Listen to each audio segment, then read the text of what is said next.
Ladies and gentleman, आज इस video में मैं आपको 20 टिप्स दूंगा एसएसबी के बारे में, जो कि आप एसएसबी में अगर जाएंगे आपको किसी किस्म का मसला नहीं होगा। आप सब जानते होंगे कि एसएसबी की जो पासिंग रेशो है वो 3% से लेकर 6% के दरमियान है। 3% से 6% से मुराद ये कि अगर 100 बच्चे जाते हैं एसएसबी देने तो उसमें सिर्फ 3 बच्चे पास होते हैं, 4, 5 या 6, इससे ज़्यादा बच्चे पास नहीं होते। अब ये 3% से 6% के दरमियान क्यों है? बहुत सारे बच्चों को पता ही नहीं होता कि एसएसबी में हमने क्या करना है, क्या नहीं करना।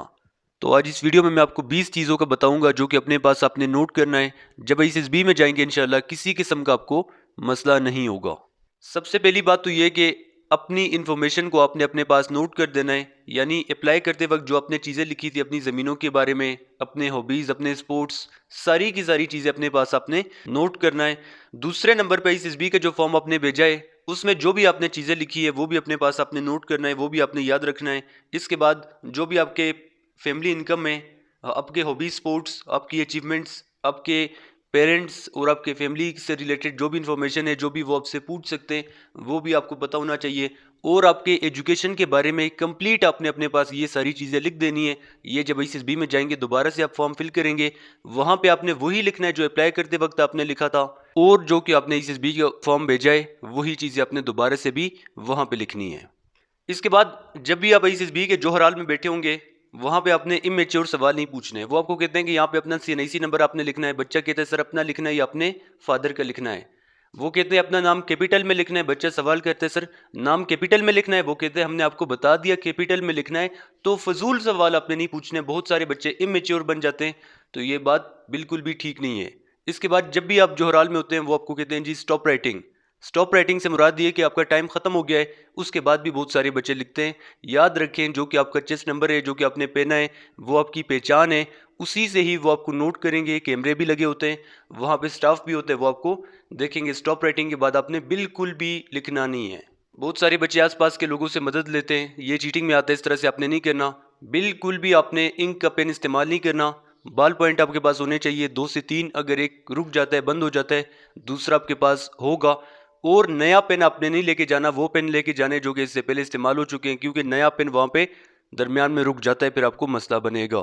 इसके बाद अपना इंसिडेंट राइटिंग आपने यहाँ से तैयार करना है, यानी happiest moment of life, sad moment of life, aim of life, unforgettable moment of life, turning point of life, regretful moment of life, यानी आपकी जिंदगी का रिग्रेट क्या है ये पूछा जा सकता है।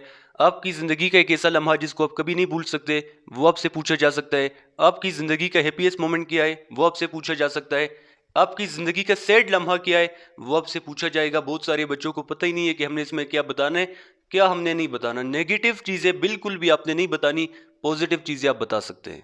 इसके बाद इससे का बहुत सारे बच्चों को नहीं पता होता कि इससे में हमने क्या करना है। पॉजिटिव टॉपिक आता है जैसा कि को education, social media, western culture. बच्चा उसे नेगेटिव कर देता है कि सोशल मीडिया के नुकसानात है, को एजुकेशन के नुकसानात है, वेस्टर्न कल्चर ठीक नहीं है। तो एक चीज़ जो कि आपके सामने उसे पॉजिटिव आप देखें, नेगेटिव चीज़ें उसमें तलाश नहीं करनी। नेगेटिव टॉपिक आ जाता है, बच्चा उसे मजीद नेगेटिव कर देता है। बिल्कुल ऐसा नहीं करना आपने।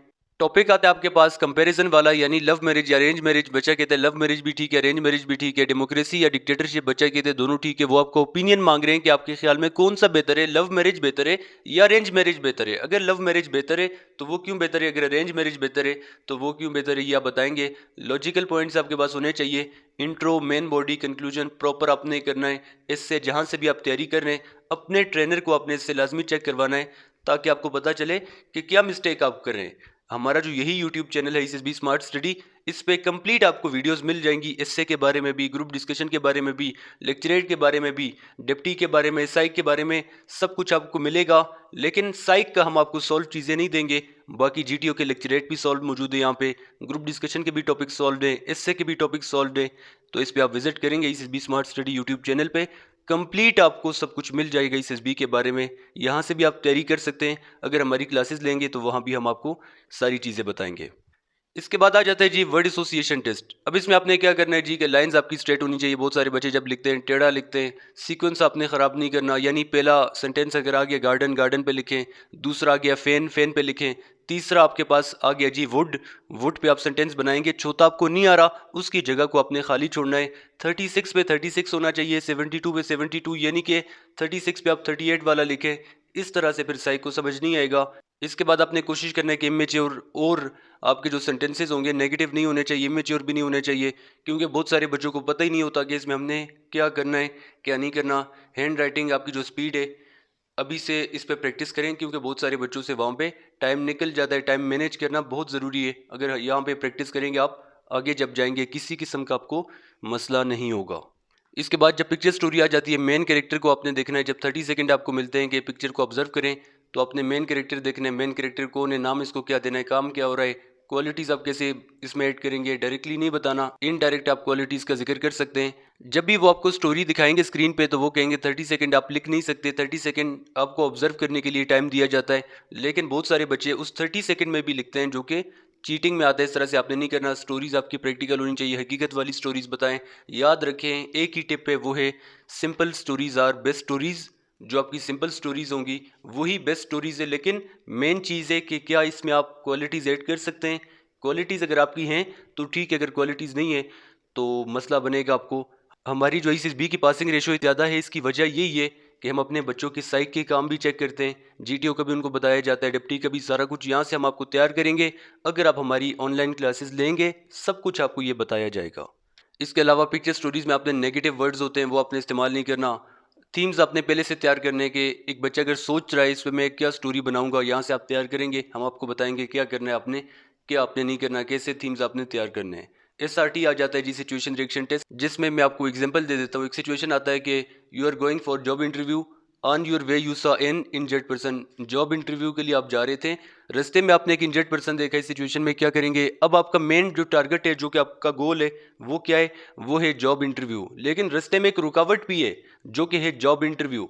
अभी आपको क्या करना चाहिए। बहुत सारे बच्चे कहते हैं कि मैं बच्चे को उठा दूंगा, उसे अस्पताल पहुंचा दूंगा और जॉब इंटरव्यू को मैं स्किप कर दूंगा। तो क्या आप एक जिम्मेदार शख्स हैं। आपका मेन टारगेट क्या है, गोल आपका क्या था, जॉब इंटरव्यू, लेकिन उसको आपने स्किप कर दिया। और जो बहुत सारे बच्चे होते हैं वो कहते हैं मैं वहाँ पे एम्बुलेंस को कॉल कर दूंगा, उससे कहूँगा कि इसे हॉस्पिटल लेके जाओ, आसपास के किसी बंदे को कहूँगा इसे अस्पताल लेके जाओ, और मैं इंटरव्यू देने जाऊँगा। कि आप में इनिशिएटिव की क्वालिटी आपको मिलेगी, कभी भी नहीं मिल सकती। दोनों चीज़ों को आपने करना है। बंदे को आपने हॉस्पिटल भी पहुँचाना है, हॉस्पिटल से आप आगे जा सकते हैं जॉब इंटरव्यू के लिए, क्योंकि पहले आप उसे यहाँ पे फर्स्ट एड दे के हॉस्पिटल पहुँचाएंगे। डॉक्टर्स को आपने इंश्योर करना है कि इसकी अच्छी आपने ट्रीटमेंट करनी है। वहाँ से इसके घर वालों को कॉल करके जॉब इंटरव्यू के लिए आप जा सकते हैं। दोनों काम आपने करने, ये नहीं कि एक तरफ से आप काम करें दूसरे को आप स्किप कर दें, ये बिल्कुल भी ठीक नहीं है। इसके बाद OPI का जो आपका टेस्ट होता है, आपकी पर्सनालिटी का टेस्ट है। जो OLQs है 14 जो क्वालिटीज़ है, उसके अगेंस्ट आपने नहीं जाना। इसमें स्लाइटली एग्री होता है, मोस्टली एग्री, स्ट्रांगली एग्री। तो ये आप बताएंगे, हम आपको कंप्लीट थियरीज की भी करवा देंगे। लेक्चरेट आपका आ जाता है, जिसमें ब्रीफिंग को आपने गौर से सुनना है। बहुत सारे बच्चे, जब ब्रीफिंग चल रही होती है स्क्रीन पे, बच्चा क्या करता है, कभी नीचे देखता है, कभी इधर उधर देखता है। GTO आपको ऑब्जर्व करेगा कि कौन बच्चा ब्रीफिंग को गौर से सुन रहा है, लिहाजा इसको आपने लाजमी करना है। इसके बाद न्यूज़ आपने पहले से तैयार करने। GTO आपको कहेगा जी कोई न्यूज़ आप बताएं, तो 7-8 न्यूज़ का आपको पता होना चाहिए। ग्रुप का आपको नाम देगा, group E, group F, group H, तो ये भी आपने तैयार करना है। यानी आपके ग्रुप को वो नाम दे देगा, ग्रुप E। अभी आपको कहेगा E से कोई अच्छा नाम आप बता सकते हैं अपने ग्रुप के लिए। बच्चा कहते हैं एलिफेंट, तो वो कहते हैं ये सारे आपके सामने एलिफेंट बैठे हुए हैं। इस तरह से नहीं, अच्छा सा आपने कोई नाम यहाँ से तैयार करने।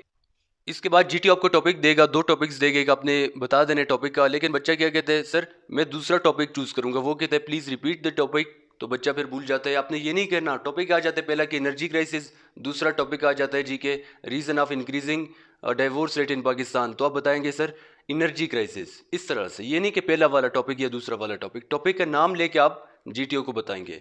इसके बाद आप टॉपिक से एग्री कर रहे हैं या आप डिसएग्री कर रहे हैं, ये चीज़ इंपॉर्टेंट है। अगर आप एग्री कर रहे हैं तो क्यों एग्री कर रहे हैं, डिसएग्री कर रहे हैं तो क्यों डिसएग्री। फॉर एग्जांपल टॉपिक आता है money is the source of happiness. बाहर जाके आप सोचेंगे तो आपने एग्री करना है या डिसएग्री, तो इसकी भी हम आपको कंप्लीट तैयारी करवाएंगे। यहाँ पे आप प्रैक्टिस करेंगे लेक्चरेट की। कल को जब आगे जाएंगे ICSB में मसला नहीं होगा। मेन चीज़ है कि ICSB में अपने टॉपिक को आपने डिफेंड करना है। यानी जो कि आपने एक टॉपिक एग्री किया तो फिर आपने डिफेंड भी करना है, लॉजिकल पॉइंट्स आपने देने हैं, इससे आपने क्यों एग्री किया है। इसके बाद मिलिट्री प्लानिंग आ जाता है, जिसमें बहुत सारे बच्चों को स्पीड डिस्टेंस टाइम का नहीं पता होता। स्पीड डिस्टेंस टाइम का अगर आपको नहीं पता या आपको नहीं आ रहा, तो ICSB में कभी भी आप मिलिट्री प्लानिंग नहीं कर सकते। इंसान को एक तरफ बचाना है, एक तरफ गाड़ी को बचाना है। किसको आप बचाएंगे, गाड़ी को नहीं, इंसान को आपने बचाना है। 3 जगह, एक एयरपोर्ट, एक एक शॉप है, एक एक रेस्टोरेंट है। सबसे पहले आप किसको बचाएंगे? ज़ाहिरी बात है एयरपोर्ट को बचाएंगे। इस तरह से आपने प्रायोरिटी देनी होती है मिलिट्री प्लानिंग में। और आपको पता होना चाहिए स्टार्टिंग टाइम का, एंड टाइम यानी फिनिशिंग टाइम का आपको पता होना चाहिए। इसके बाद फ्यूल का आपको पता होना चाहिए, गाड़ी की स्पीड का आपको पता होना चाहिए, कैपेसिटी का आपको पता होना चाहिए, कितने इसमें बंदे आ सकते हैं। तो ये भी आपने याद रखना है। इसके बाद है जी प्रोग्रेसिव ग्रुप टास्क, यानी इसमें आपने ग्रुप में काम करना है। इनिशिएटिव भी आप ले सकते हैं, लेकिन पूरे ग्रुप वालों के लिए आइडियाज़ आप अपने देंगे ग्रुप वालों के लिए। इसके बाद आपने क्या करना है? सवाल नहीं पूछने जीटीओ से, जीटीओ की तरफ नहीं देखना, जीटीओ को दिखाने के लिए काम नहीं करना। अगर वो आपको कह दे कि ज़मीन आपके लिए इनबाउंड है तो आपने टास्क से बाहर नहीं जाना। ग्रुप वालों की आपने ज़्यादा से ज़्यादा मदद करनी है। इसमें आपने अपने लिए काम नहीं करना, अपने ग्रुप वालों के लिए काम करना है। मेन चीज़ ये है प्रोग्रेसिव ग्रुप टास्क में। इसके लिए मैंने कंप्लीट वीडियोस अपलोड की हुई है इसी यूट्यूब चैनल पे कि पीजीटी में क्या करना है, कमांड टास्क में क्या करना है, सब कुछ। तो इस चैनल को आप विजिट करेंगे, कंप्लीट आपको यहाँ पे सब कुछ मिल जाएगा। इसके बाद है जी कमांड टास्क। कमांड टास्क में आपने क्या करना है? जीटीओ आपको ब्रीफिंग के बाद बता देगा कि कौन सबसे पहले कमांडर बनेगा। तो अपना हैंड आप रेज करेंगे, आपको क्वालिटी मिलेगी इनिशिएटिव की। जीटीओ आपको बताएगा जब आप कमांडर होंगे, मेरे लेफ्ट साइड पे आप रहेंगे, तो आपने उसी तरह से करना है। जीटीओ के पीछे नहीं जाना, लेफ्ट पे आपने जाना है, जीटीओ से बराबर, उसके बराबर आपने जाना है। इसके बाद जीटीओ आपसे इंटरव्यू लेगा, जो सवाल पूछेगा हम आपको कंप्लीट तैयारी करवाएंगे, क्या करना है आपने, क्या नहीं करना। जीटीओ आपको टास्क दिखा देगा, ये आपका टास्क है कि इसमें आपने ब्रीफिंग अभी देना है। ब्रीफिंग आप देंगे, क्या आपने करना है क्या नहीं, ब्रीफिंग आपने कंप्लीट दे देना है लाउडर वॉइस में। उसके बाद सवाल आपने पूछने के, एनी क्वेश्चन अगर सवाल है उनके, सवाल आपने क्लियर करके कोशिश करें कि इस तरह से ब्रीफिंग दे उनको कोई सवाल ही ना रहे। गुस्सा नहीं करना, वहाँ पे आपने प्रेशर बिल्कुल भी नहीं लेना। बहुत सारे बच्चे वहाँ पे गिव अप कर देते हैं, कहते हैं कि सर हम ये नहीं कर सकते, अगर आप इस तरह से करेंगे तो आपको मसला बनेगा। टास्क को आखिर टाइम तक आपने करना है, अगर इम्पॉसिबल भी है तो भी आपने परेशान नहीं होना। इसके बाद आ जाता है जी म्यूचुअल असेसमेंट टेस्ट। जब आपकी ईसीबी खत्म हो जाएगी, आपको बता दिया जाएगा, एक पेज मिलेगा, उसमें सीक्वेंस होंगे 1 से लेकर 12 तक। जीटीओ बताएगा, आप बताएंगे कि पहले नंबर पे ग्रुप में किस बच्चे की परफॉर्मेंस है, दूसरे पे, तीसरे पे, चौथे पे। तो आपने ऑनेस्टली बताना है। बहुत सारे बच्चे बर्गर खिलाते हैं बच्चों को कि आपने मुझे वोट देना है, कोई पैसे देते हैं कि आपने वोट मुझे देना है। इस तरह से आपको ग्रुप वोट नहीं देगा। अगर ग्रुप आपसे इम्प्रेस होगा तो वो तब आपको वोट देगा, अगर आपसे वो इम्प्रेस नहीं है वो आपको वोट नहीं देगा। अभी ग्रुप आपसे इम्प्रेस कैसे होगा? वो आपकी परफॉर्मेंस से आपसे इम्प्रेस होगा। यानी आप अगर लेक्चरेट में अच्छा करेंगे, मिलिट्री प्लानिंग आपका अच्छा होगा, कमांड टास्क आपका अच्छा होगा, ग्रुप डिस्कशन आपका अच्छा होगा, तो ऑलरेडी ग्रुप आपसे पहले से ही इम्प्रेस हुआ होगा, वो आपको पहले नंबर पे रखेंगे। लेकिन ग्रुप आपसे इम्प्रेस ही नहीं है, वो आपको सबसे आखिर में रखेंगे। लिहाजा इसके लिए क्या करना है? हम आपकी कंप्लीट तैयारी करवाएंगे, ग्रुप डिस्कशन के भी, लेक्चरेट के भी, साइक का भी, डिप्टी का भी। जब यहाँ से आप तैयारी करके जाएंगे, यहाँ पे आप ग्रुप डिस्कशन करेंगे, वही टॉपिक्स आपको मिलेंगे जो कि एसएसबी में बार बार आ रहे हैं, ग्रुप डिस्कशन के भी, एसए के भी, साइक वाला भी, सब कुछ। जब आगे एसएसबी में जाएंगे, किसी किस्म का आपको मसला नहीं होगा। अगर आप हमारी ऑनलाइन क्लासेस लेना चाहते हैं तो ये स्क्रीन पे आपके सामने व्हाट्सएप का नंबर शो हो रहा है, इसी पे आप हमसे रब्ता कर सकते हैं। और अगर यूट्यूब चैनल से तैयारी करना चाहते हैं तो ये SSB smart study YouTube channel, यहाँ पे आपको कंप्लीट सब कुछ मिल जाएगा, ए से लेकर जेड तक।